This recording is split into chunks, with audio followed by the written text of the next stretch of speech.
क्या आप जानते हैं ब्लैक होल के बारे में? ब्लैक होल कब बनता है?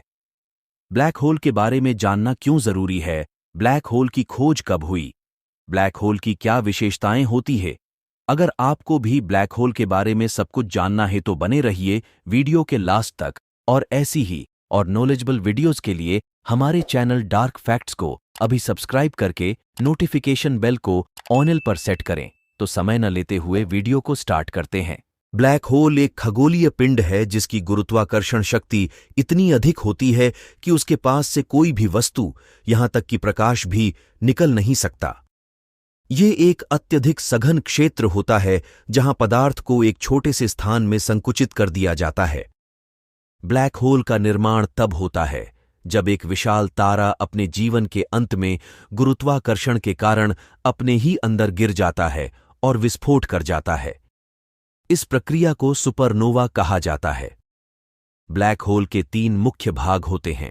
इवेंट होराइजन, घटना क्षितिज। यह वह सीमा है जिसके पार कोई भी वस्तु ब्लैक होल के आकर्षण से नहीं बच सकती। सिंगुलैरिटी, यह ब्लैक होल का केंद्र होता है जहां द्रव्यमान अत्यधिक सघन होता है और भौतिकी के सामान्य नियम विफल हो जाते हैं। एक्रेशन डिस्क, आकर्षण चक्र।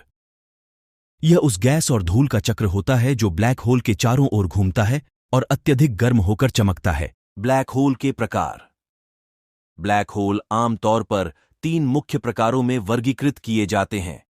स्टेलर मास ब्लैक होल, तारकीय द्रव्यमान ब्लैक होल। ये ब्लैक होल तब बनते हैं जब बड़े तारों का जीवन समाप्त हो जाता है और वे अपने ही गुरुत्वाकर्षण के कारण ध्वस्त हो जाते हैं। इनका द्रव्यमान हमारे सूर्य के द्रव्यमान का 5 से 20 गुना होता है। सुपरमैसिव ब्लैक होल, महाविशाल ब्लैक होल। ये ब्लैक होल बहुत बड़े होते हैं और इनका द्रव्यमान लाखों से लेकर अरबों सौर द्रव्यमान तक हो सकता है। ये ब्लैक होल आकाशगंगाओं के केंद्र में पाए जाते हैं। हमारी आकाशगंगा मिल्की वे के केंद्र में भी एक सुपरमैसिव ब्लैक होल है जिसे सैजिटेरियस एस कहा जाता है। इंटरमीडिएट मास ब्लैक होल, मध्यवर्ती द्रव्यमान ब्लैक होल। ये ब्लैक होल तारकीय और सुपरमैसिव ब्लैक होल के बीच के द्रव्यमान के होते हैं। इनके बारे में कम जानकारी है और इनका अध्ययन अभी भी चल रहा है। ब्लैक होल का प्रभाव। ब्लैक होल का आसपास के पदार्थ और विकिरण पर बहुत प्रभाव पड़ता है। स्पैगेटिफिकेशन, यह एक प्रक्रिया है जिसमें कोई वस्तु, जैसे एक तारा या ग्रह, जब ब्लैक होल के निकट आता है तो ब्लैक होल की तीव्र गुरुत्वाकर्षण के कारण वह लंबाई में खिंच जाता है और एक लंबी पतली वस्तु में बदल जाता है। जेट्स, धाराएं। कुछ ब्लैक होल अत्यधिक ऊर्जावान पदार्थ की धाराएं अंतरिक्ष में उत्सर्जित करते हैं। ये धाराएं प्रकाश की गति के निकट गति से चलती हैं और इन्हें एक्स रे और रेडियो तरंगों में देखा जा सकता है। गुरुत्वाकर्षण तरंगें।